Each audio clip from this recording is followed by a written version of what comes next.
Amen po ba? Amen. Remember that God has already blessed us with spiritual blessings in Christ. But the enemy would always try to distort our vision.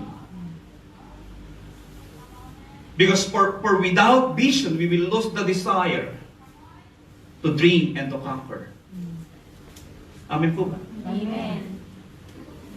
My topic for today is recover the dreams and vision of God for you.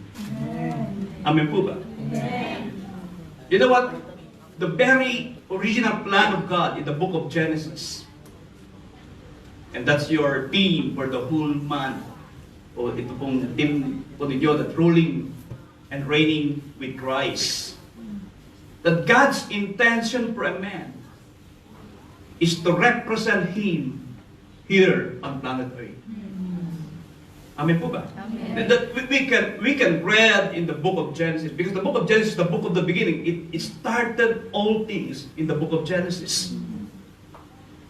Kaya pag tinignan mo po yung pag-create ng Diyos sa tao, He gave them power to dominion. He gave the power to reign in this planet Earth. Amen po ba? Amen. And that's the dream of God in your life.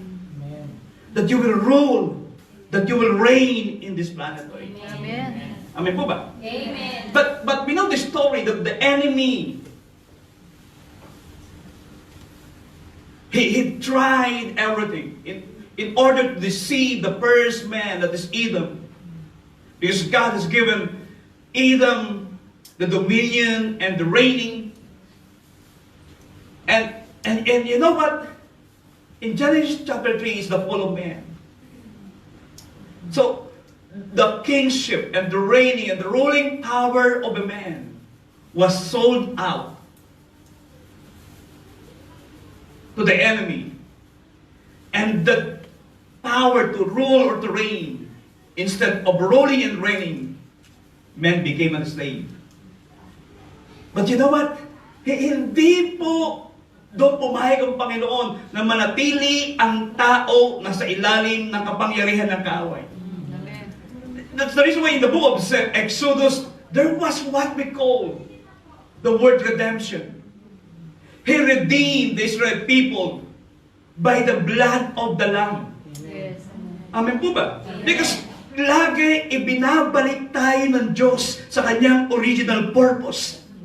Even God, even man, tao po ang nagkasala sa Panginoon, tao ang bumalik sa kasunduan sa Diyos, tao ang, but you know what? God's plan, God's dream is always in the heart of God, and He will make sure that He will make a way so that that plan, so that that purpose will recover.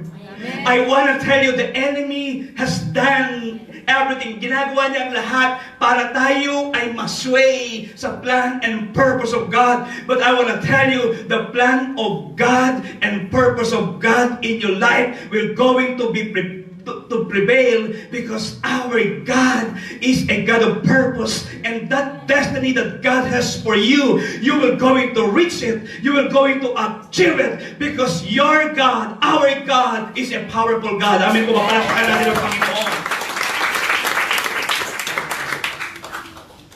But without vision, we lose the desire to conquer and to dream. I want to tell you, do not lose the vision. Do not allow the vision be stolen from us. Let us fight for our dreams and have the spirit of a conqueror, because God has already been fighting for you since in the beginning. Pinaglaban ng Diyos ang kanyang mga anak. Pinaglaban ng Diyos ang kanyang mga tao mula pa sa umpisa. That's the reason why that more than 2,000 years ago, the reason why Jesus Christ came here to die on the cross, to suffer all shame, to suffer all pain, so that those that original plan, that original purpose of God, that so that you will rule, you will reign, will going to be restored, you will going to be recovered. Amen po ba yun? Mga kapatid, iba-iba ang pinagdadaanan natin sa buhay. Maybe some of you have struggles in your family, struggles in finances, struggles in the ministry. But I want to tell you, yung pangarap ng Diyos, ikaw ay mag-rule, ikaw ay mag-reign, at yan ang gagawin ng Panginoon. No matter what the enemy trying to stole from you, but God will going to restore you, but God will going to recover the vision and dream that God has for you. Come on, palakpakan natin si Lord. Amen po ba? Without vision, our way will never be clear. If we cannot see what God has prepared for us, we are spiritually blind.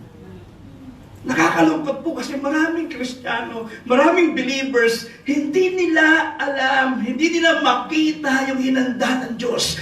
Kapatid, huwag mong tignan ang sitwasyon mo ngayon. Huwag mong tignan ang pinagdadaanan mo ngayon. Huwag mong tignan ang pagsubok meron ka ngayon. Tignan mo kung ano ang hinanda ng Diyos na para sa iyo.